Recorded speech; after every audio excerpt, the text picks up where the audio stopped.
TP on cooldown. I'll run there.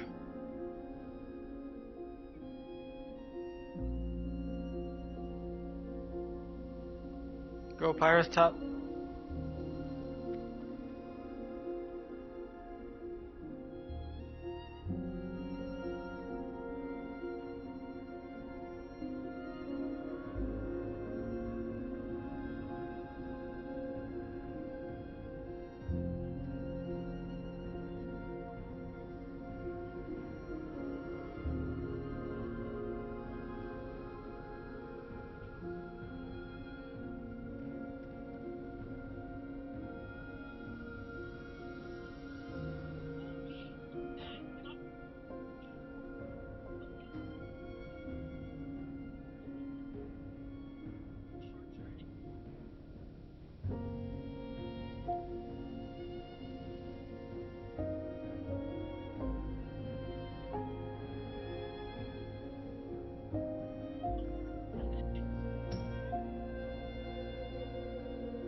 Okay, is this it? Is this the post they made? So they've actually come out. The Department of Justice. The Trump administration is continuing its unprecedented support for the Epstein transparency after the Biden administration declined to make any files public. This is obviously a misrepresentation. Trump has gone out and he tried to make the appeal to triviality with Epstein multiple times. Are you still talking about Jeffrey Epstein? This guy's been talked about for years. Also, you broke the law by not releasing everything. Two main points of contention that they did not follow with. Every redaction had to be explained, and number two, all of the files had to be released. The redactions were not explained, and all of the files were not released. Now, how much more material can we be expected to release? Because this is the big question, right? The Department of Justice has hundreds of thousands of pages of material to release, including material that must comply with court orders. The court orders can slow down the Department of Justice's ability to review and redact material, but it will not prevent the release of the material. The Department of Justice has had more than 200 lawyers working around the clock reviewing each individual file for release. This is an arduous process as each document and photograph must be individually reviewed by the DOJ and the Southern District of New York in order for potential redactions and to protect victims or potential victims. So are you telling me that you have 200 people that are on this and this is all you could produce after an entire month? What is being redacted? The Department of Justice is committed to transparency and redacting only what is legally required, identifying information about the victims, minors, or potential victims, as well as privileged material. No redactions have been or will be made to protect famous individuals or politically exposed persons. Why have some photos been released and then removed? Good question. As material is released, the Department of Justice is receiving incoming from individuals alleging to be victims and their lawyers requesting that certain information be removed. Out of an abundance of caution, the material is temporarily removed for review and will be released again with appropriate redactions if legally required. Let me get this straight. So you guys had 200 people working on this, but not only could you not do all the information, but the information that you did do, you did it wrong. This is really good to hear. I highlighted the law for you. No later than 30 days after the date of the enactment of the law. You don't sound convinced that they are abiding. No, they are not abiding. Our law trumps the prior law. That's just common sense, Law School 101. Yet Todd Blanche is using a different theory that wouldn't survive first contact with any court. Okay, what are you going to do about it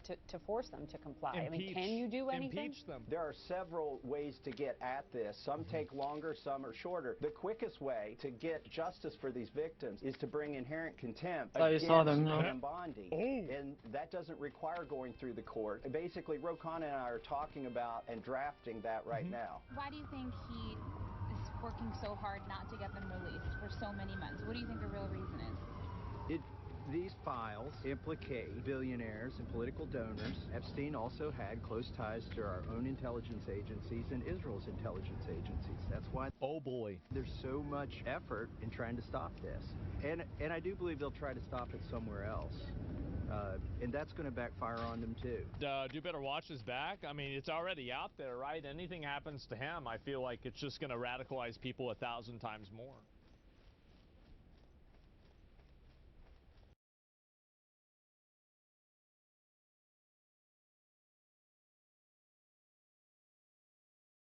I think everyone's pretty much heard about what happened in Australia in regards to Bondi. There's been a lot of stories in regards to immigration, the nationality or the religion of the hero who had disarmed one of the attackers and saved a bunch of lives. The praise here and overseas just keeps coming for Ahmed Al-Ahmed, the hero who wrestled a gun from one of the killers. The Prime Minister and Premier have now stopped by his hospital bed, and King Charles has sent a personal message of thanks to the brave father of two who's still thinking of others. I don't want to hyperfixate too much on those stories. There's just one particular part, because I had a discussion with a group of people, and if you watch the video of when the hero who rushed in and disarmed the attacker, he grabs the rifle at one point. He's already been shot 2 times. This guy is committing an attack on these people, and already dozens of people from what I understand. He points the rifle at the guy, and the guy runs away. To my understanding, he didn't shoot. The guy goes on to run up and meet up with his son, and they fire some more at some people at a distance. And I had a discussion with folks, because I remember when they were tussling for the gun, and the guy grabs the gun, gets away, and he's pointing at him, he doesn't shoot. And I told people, like, me personally, if I'm rolling around with you and I get the firearm, either I'm blasting you with it right away, or I'm taking the butt of it and I'm bashing your head in. One or the other. Got told by a bunch of people that you can't do that, it's not right, you gotta give the person a chance to surrender or whatnot. My perspective at the time was, we're rolling around like that. I don't know if you ain't got more weapons around your waistband. I don't know what the hell's going on. I'm not a trained police officer. I'm not going to wait for you to grab another weapon and then shoot on me. And, you know, there was a spirited debate. But I got told, like, it's too extreme. And I'm like, I'd rather take that risk and live and end up in jail and then fight through the courts than to take that chance and get shot and then there's no chance for anything. And folks thought I was being a little bit exaggerating, but it turns out that there are two other heroes that were present. A 69-year-old couple rushed the same man earlier. Let's go first this morning to that new video just into the newsroom showing what are two more heroes of this horrific attack. The vision is from the dash cam of a passing car, showing footage of a couple confronting one of the gunmen. They managed to disarm him. After they tussled for the weapon and got up, he pulled his second weapon and he ended up blasting and they passed away.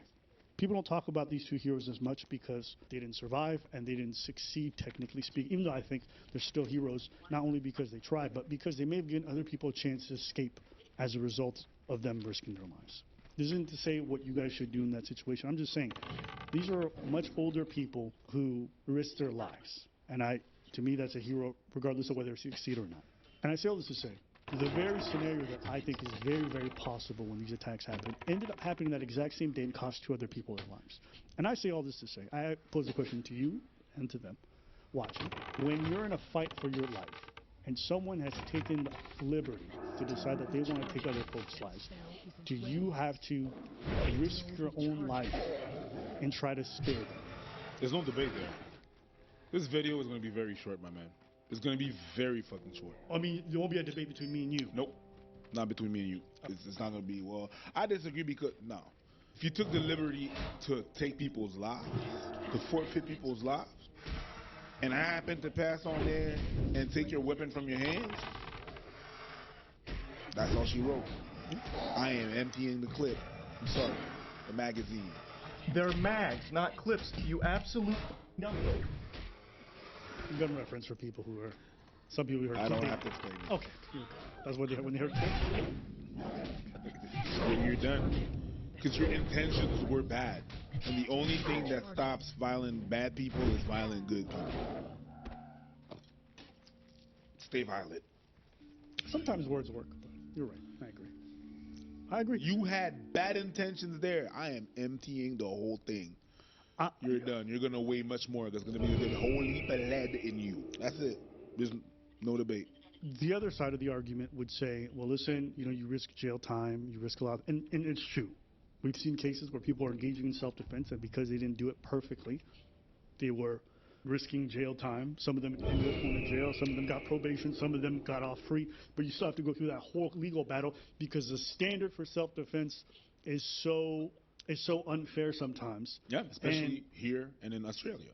And I would think to myself, you put a random citizen in an impossible situation asking them to have the perfect reaction. And people say, well, you know, you can't, predict and all this stuff. I'm like, listen, if the person surrendered, that's one thing. But if we tussle and it's not clear, I'm shooting. And you might think, well, Abby, you're being cruel. If you just took a firearm on someone and you're not trained, and you're not trained in that firearm specifically too, you might be fiddling around trying to figure shit out, and the dude pulled you might have stage fright in that moment or terrified of like it. So it's just like, you can't hold people to that standard. At the end of the day, you know, this is where my more liberal side completely disappears. I think I side much more with the conservative side on this. When it comes to crime, I feel like a lot of liberals are different to me. When it comes to self-defense, like, they have a really stupid fucking standard. For people who are trained in police officers, higher burden, fine. For regular citizens, the thing y'all want out of people is crazy. This is the person who decided to go out and commit a crime and try to take people's lives, take away their freedoms, affect our ability to navigate space. But I'm expected to have like this perfect reaction when all I want to do is get home to my family. Like, no. I'm the type of person, to be honest with you, these kinds of people, I don't even care if they just get executed afterwards in regards to the death penalty. I don't care. I'm not saying it's something I'm going to advocate for. I'm just saying I don't care